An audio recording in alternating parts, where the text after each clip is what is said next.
说你在哪呢？你未来的老公跟别的女人正在婚礼中进行，你去哪儿了？你领结婚证的这个男的和那个女的现在是生活在一起吗？对，他们就住在当时给我买的婚房里。On the wedding day, the bride put on her dress at home, full of joy, waiting for the groom to come and pick her up. But who would have thought, the groom never showed up. Instead, she received a phone call saying he was at another ceremony, marrying another woman. What on earth was happening? Was it all premeditated, or just a huge misunderstanding? Chen Lin and Xiao Wang met by chance 3 years ago. It was love at first sight. Chen Lin had fair skin, was beautiful and elegant, a girl from Hebei, the only daughter in her family, spoiled since childhood. Even after she started dating Xiao Wang, her demanding nature never changed. Xiao Wang did everything for her. If she told him to go east, he wouldn't dare go west. They seemed to get along well. But what Xiao Wang didn't expect was that when Chen Lin's mother found out about their relationship, she was completely against it. And the reason was simple: money. When Xiao Wang met Chen Lin, he had just finished his postgraduate studies. His family's financial situation was difficult. He had absolutely nothing. In Chen Lin's own words, he was a three-no man: no house, no car, no money. To stop the relationship, Chen Lin's mother set one condition. You want to marry my daughter? Fine, but only if you have your own house. 听到一个名词，你说他是一个三无人员。对。哪三无？没有车，没有房，没钱。没有钱。Xiao Wang, completely in love, agreed without hesitation. Over the next 3 years, he worked day and night, pushing himself to the limit until he finally saved enough money for a down payment on an apartment. Also, he could marry Chen Lin. In theory, it should have been a happy story, but it turned into an absurd tragedy. And it all started because of one thing: a home theater. On the day of the ceremony, Chen Lin asked Xiao Wang if he had already installed the home theater system in their new apartment. Xiao Wang honestly replied that he hadn't. That made her furious. She then said angrily, "If you don't set up the home theater, I'm not getting married." On the other end of the line, Xiao Wang stayed silent, and simply hung up the phone. Meanwhile, Chen Lin, unaware of anything, happily put on her wedding dress at home, waiting for him to show up with the so-called home theater to start the ceremony, until she got a call from a friend. Xiao Wang hadn't bought any home theater at all. He was marrying another woman at that very moment. Chen Lin was furious. But why was she so obsessed with this home theater? And what made Xiao Wang, always so obedient, make such an extreme decision to marry someone else? The truth is, Chen Lin had always loved watching movies. On the day they went to the registry office to get their marriage certificate, she asked Xiao Wang to set up a home theater in their new apartment. That day, he promised he would.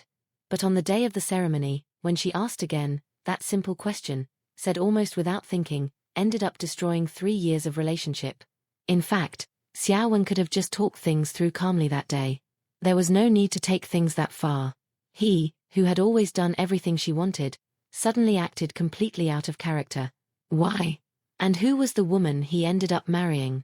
When it comes to Chen Lin, Xiao Wang also had a lot of resentment buried inside. 你好。我们也很想来听听您这边的想法和为什么你会做出这样的一个举动。这个我觉得我现在也没有什么心情想说这个事儿。我觉得人真的有时候不要那么过分。怎么过分了呢？这个说起来话挺长的。怎么说吧，我跟他2、3年的时间里，我辛辛苦苦的，天天拼死拼活的，我就为了给他买套房子。至于说买了房子之后还不满意，什么都要跟朋友比，买一块表好几万，买一个包也要好几万。During their 3-year relationship, Chen Lin was always extremely demanding about food, clothing, and everything she used, and she had a strong habit of comparing herself to others. Xiao Wang endured it all in silence. But as the saying goes, ice doesn't form in a single day. What he did didn't happen by chance. It was years of disappointment, one after another, until his heart finally went cold. Xiao Wang was just an ordinary working man. And that home theater she wanted, how much would something like that cost? Over 50,000 yuan. And how much did your husband make per month? Only about 4 or 5,000. And you? I make about the same, 4 or 5,000 a month, not much. Buying the house, the renovations, renting the wedding hall, the wedding dress. All of it had completely drained Xiao Wang's savings. A home theater system cost 50,000 yuan, nothing for a rich family, but for him, it was 10 months of salary. If he wanted to fulfill Chen Lin's demand on the wedding day, he would have had to borrow money. But Xiao Wang simply didn't want to try anymore. He wasn't willing to go into debt. That demand for the home theater was the last straw. At that moment, he finally realized he wasn't the right man to marry Chen Lin. Today it was a home theater. Who knows what she'd demand tomorrow? Xiao Wang's patience had reached its limit. So, he told the wedding car to turn around and drive to another neighborhood. And the woman waiting there wasn't a stranger. Chen Lin actually knew her. Do you know her? I heard she was one of his former co-workers. From what I know, that woman had always liked my husband. And after I came into the picture, things between them only got more complicated. 这是谁？你认识吗？那个人听说好像是他以前的同事，据我所知，那个女的好像一直喜欢我的老公，后来碰到我过之后，再也就没跟那个女的联系过。And it doesn't end there. Xiao Wang didn't just call off the wedding with Chen Lin. He decided to move on and live with that former colleague.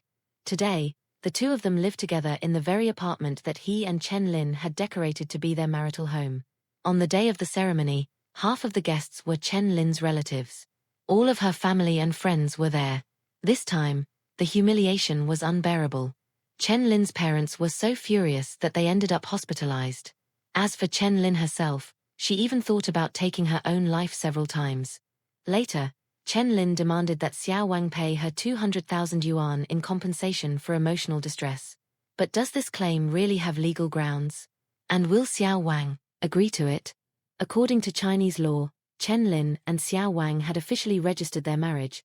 Therefore, there was a legal bond. By moving in with another woman, Xiao Wang committed bigamy, which is a criminal offense. Thus, Chen Lin does have the right to claim emotional damages, and the law stands on her side. But what about morality?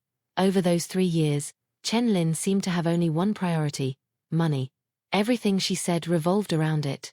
Even knowing Xiao Wang's poor financial situation, she kept making demands far beyond his means.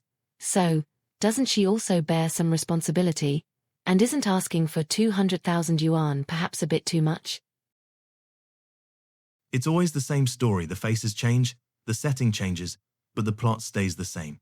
A person who demands too much, expects too much, wants everything, yet gives nothing in return.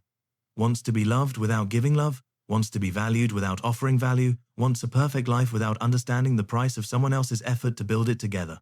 And when the one carrying all the weight finally lets go, when he gives everything he once promised, but to another woman, that's when the despair begins. Why not me? She asks. But the answer is simple, because she never knew how to appreciate what she had. It's fascinating how quickly humans get used to comfort. When someone gives their all, works tirelessly, endures humiliation, and fights to make the other person's life better, that becomes their duty. But the moment that person stops giving, the moment they're too tired to keep trying, everything that once seemed guaranteed suddenly becomes a void. That void turns into despair, and despair turns into regret. The tragedy is that regret almost never comes in time. It comes when the door is already closed, when the other person has already moved on, and when everything that once remained respect, trust, love has been spent to the last drop. By then, there's nothing left to do. No apology can buy back lost time. No grand gesture can make up for years of ingratitude. That's when people realize the problem was never the home theater, or the money, or the status. The problem was blindness. The illusion that love can endure everything, even disrespect, even selfishness, even daily indifference. But love is not an obligation, it's an investment. And when someone invests endlessly without return, the heart eventually goes bankrupt. Maybe her mistake was believing he would never have the courage to leave. Maybe his mistake was taking too long to realize he was being drained by a one-sided relationship. In the end, both pay the price, one with loss, the other with guilt. This story mirrors so many relationships today. Absurd demands, unrealistic expectations, and a complete lack of empathy.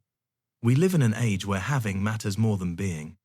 And when love becomes a transaction, the breakup is only a matter of time. The lesson is simple: value before it's gone. Value the one who's fighting beside you, who works hard, who shows up every day, who keeps choosing you.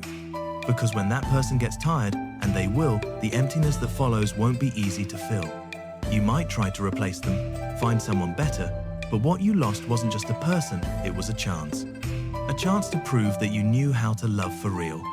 So if this story made you think, if it reminded you of someone you might be taking for granted, maybe there's still time to change. But if not, at least let it serve as a mirror. Because in the end, love only lasts when there's mutual respect, admiration, and gratitude. Without that, it's just a countdown to regret. If you like this video, leave a like, subscribe to the channel for more stories and reflections like this one, and I'll see you in the next video.